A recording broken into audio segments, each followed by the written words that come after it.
Sharon Case is here. We just celebrated recently her 30th anniversary with a great interview. We had so much fun.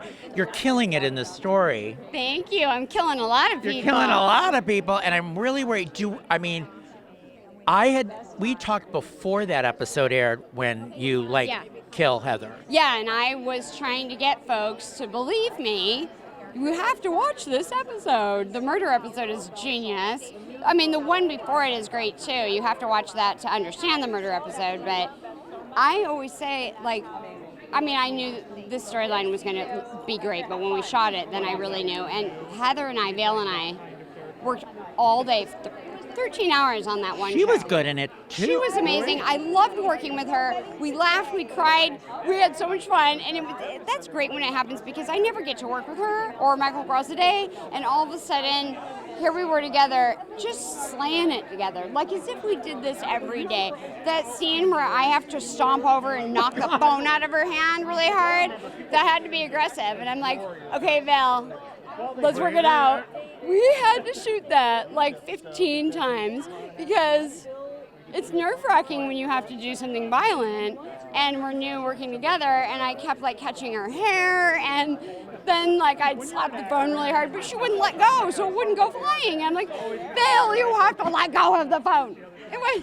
You have to understand, I talked to a lot of people after that episode aired.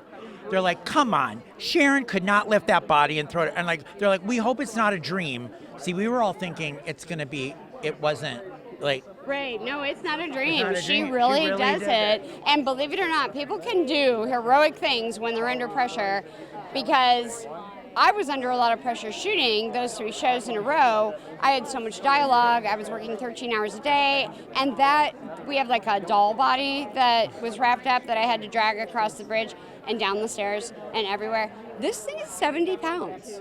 You think I wasn't exhausted? And they said, let's do it again. I'm like, my hands were killing my arms. Oh my God. People can really do this. And Sharon, I just think she makes the perfect serial killer. 100%. Now, are these the episodes when we did our interview, you said you were so proud of them, you called your mom? They had to be these, no? Yeah. It was. Yes, it was. This was the murder episode. You called Mom. Yeah. You said, I can't believe what I just did. I can't believe what I just did. Because that script was all me or us. One of those scenes that Vail and I shot within that episode was 14 pages long.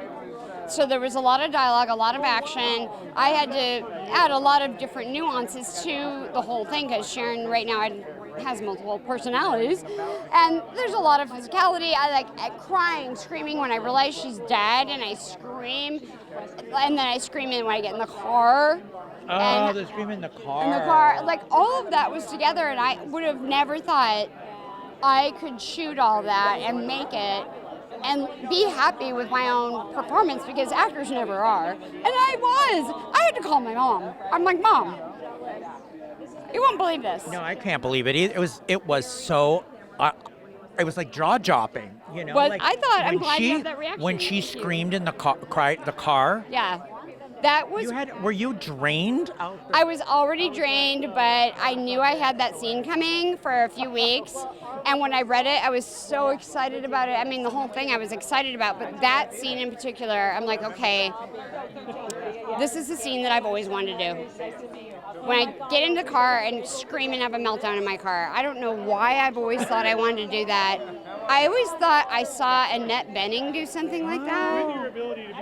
And then I looked for that online and I didn't see it, so I don't know where I got that. But for me, anyway, in my own mind, that was my Annette Bening moment.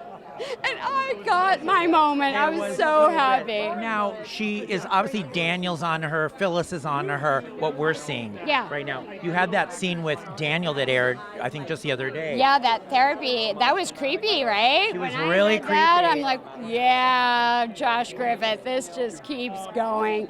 I love all the nuances that he writes into it, the creepiness, the violence, everything, the meltdowns.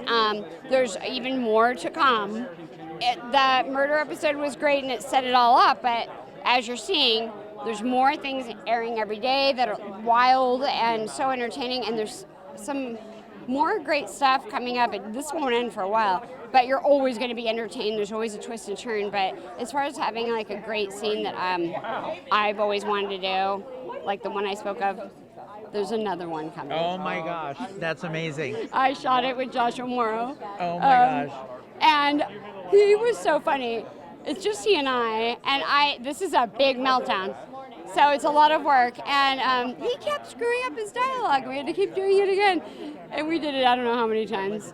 I'm sure that each take was fine, and we're all good. I'm happy with it, but he was so apologetic, and I'm like, you know what, Josh? Normally, one actor would throttle another for that. Right. So that's why he's apologetic. But I said, this case, though, I don't mind. This is a scene I've always wanted to do, and I'm going to relish it. I'll do it all day. Amazing. Let's go. Amazing. Well, they're wrapping me. Happy Okay. 13K episodes. Thank you. How many do you think you've done?